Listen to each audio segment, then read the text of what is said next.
Hey guys, this is Comic Uno, and today I'm doing a review for Orange is the New Black Season 4, so very happy to do a review for this show.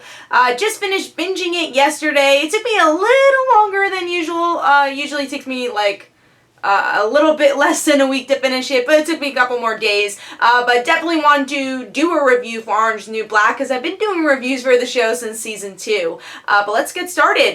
There will be spoilers in this review, so if you haven't watched the show yet, spoiler alert, or you haven't seen the season yet.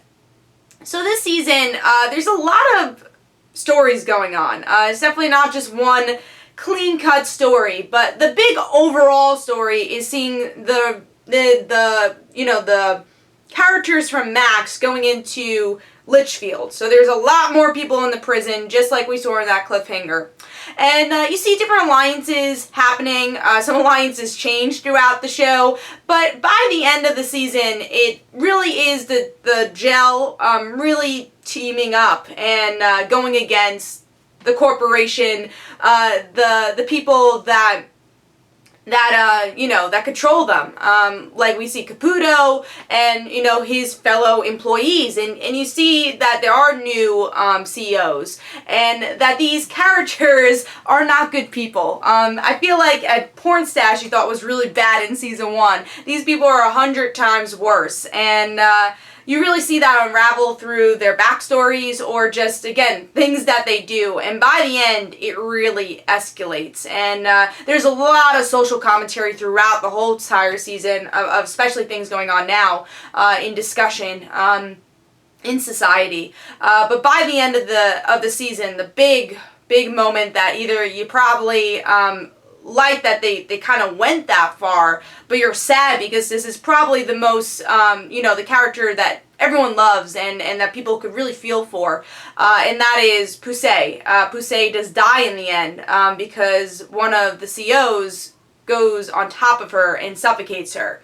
And she's the hero. She's just trying to save Suzanne, and Suzanne is going out of control because of how many things they've done to her throughout this season, and she dies, and you see the aftermath in the last episode of how people are feeling about this, and that now the jail is, or the prison is not the jail, the prison is going into chaos because of things that have happened and that they couldn't come up with peaceful ways to really situate the wrongs in this institution. And they try to do it in peaceful ways, but the heads up doesn't want that. They don't treat these people like human beings. And even this death doesn't change anything. And I think a really interesting part of that is Caputo's story of him being a nice guy. He's a good guy in this evil corporation, and he wants his job, he needs his job, but he doesn't really know what to do and how to navigate this. He knows that these prisoners are human beings.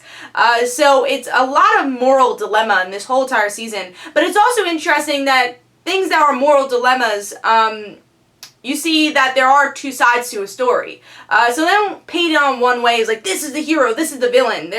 It's really more complicated than that. I mean, that guard who's the new guard, I don't remember his name. One of the new guards is like the captain. Now, he is the villain. He is the true villain of this whole entire season. But again, I feel like it's a lot more complicated than that throughout all the other characters of who's the villain, who's the, are even villains. Could they have, are villains truly just villains? Do they have, again, two sides of the story? Like the person who kills Poussey, he did it by accident, but he's still wrong. And there's definitely these ethics that go through this whole entire season. So yeah, I like that they obviously give more humanity to characters, which I think Orange is the New Black is very good at, making all the characters really developed. Now, I will say again, the end was so powerful, really enjoyed it. I hate that we lost that character because she was one of my favorites, and I really enjoyed her relationship with So-So, and actually made So-So a more interesting character this season. So I'm sad to see her go, but I think they did it in a really powerful way and made those last two episodes definitely the best of the season for me. Now, there are other characters that, I feel like aren't as strong, and we of course have our main character Piper that a lot of people hate, and for me I always try to like the character, and I actually did like her in the first two seasons. season 3, she was totally hateable. But in this season, I mean, she was really hateable in the beginning of the season, but I like that they try and make her a bit more likable.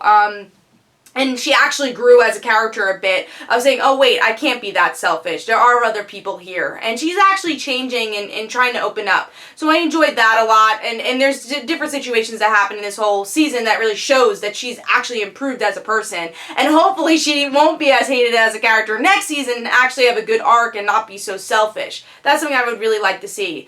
I guess another negative for this season, though, is that I feel like they try to focus on way too many characters because they added these characters into the prison. The Max characters, there are even more characters to follow, and some storylines are, stopped for a while. One being Sophia, she's a very important character, and we really didn't get to see her story that much. And of course, it was more for tension and showing how badly she was treated, but also it felt like because they didn't have enough time to tell her story. And by the end, I thought we'd get more from her, but we only get these little scenes that, yes, it progresses her story, but I really would have liked to see more from her family. Even though we get small bits of it, I wanted to see more. So yeah, I think that's the complicated part of having such a big cast, is that you can't focus on every character, and there are stories that stall because of it.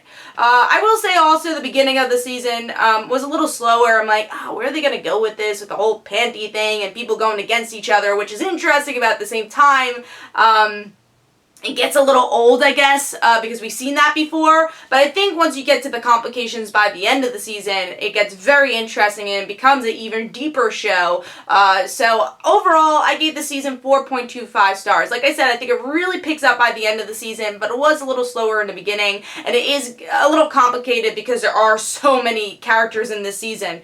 But let me know in the comments below, did you like the season? Let me know what you thought about the ending of the season, and where is the show gonna go with the major cliffhanger of I'm trying to think of her name.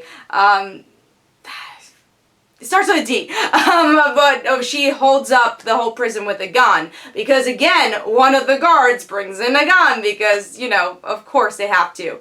So what did you think of that cliffhanger? I actually thought it was a really well done cliffhanger. It makes me really excited for season 5. So let me know. This is Comic Don't forget to follow me on Twitter. Don't forget to like my Facebook page. Also, description below, there are links for my comic book, Like Father, Like Daughter. And don't forget to like the Facebook page of Like Father, Like Daughter, and I'll see you guys later. Bye.